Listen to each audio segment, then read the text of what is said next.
আপনার কি কষ্ট নিয়ে এসেছিলেন স্যারের কাছে? কষ্ট নিয়ে এসেছিলাম, আমার পেশাবের রাস্তায় বহুত খুব যন্ত্রণা। আচ্ছা, এটা আমি কৃষ্ণনগরে ডাক্তারকে দেখিয়েছিলাম, কিন্তু অনেক টাকা আমার ওখানে খরচা হয়েছিল। ওখানে ওষুধে কোনো কাজ হয় না। তারপরে স্যারের কথা শুনলাম, স্যারের কাছে এসেছিলাম।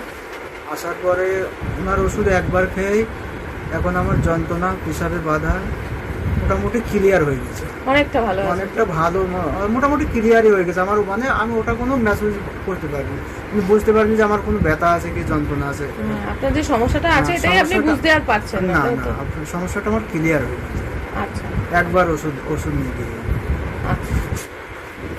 আচ্ছা, এই কেসটা বলবার মতো কেস। আজকাল প্রচন্ড বেড়ে গেছে স্ট্রিকচার কিউরেথ্রি, মানে কিউরেথ্রাটা একদম সরু হয়ে গেছিল, পেচ্ছাপ আসতে খুব কষ্ট হচ্ছিল, প্রচন্ড ব্যথা যন্ত্রণা ছিল, এবং তার সঙ্গে একটু প্রস্টেটাইটিস ছিল। এবং প্রথমবার মেডিসিন একবারই দিই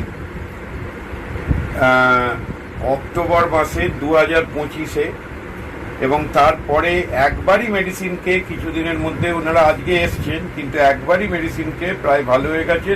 প্রস্টেটাইটিসটাও যে একটা জ্বালা ব্যথা ছিল সেটাও ভালো, মেনলি স্ট্রিকচারটা। এবং মেডিসিন ছিল ভেরেট্রাম অ্যালবাম 200, 4টে ডোজ। এইটা দিয়ে কিন্তু প্র্যাকটিক্যালি স্ট্রিকচার কিউরেথ্রি সেরে গেল। আবার কয়েকবার খেতে হবে যাতে না হয়। Thank you.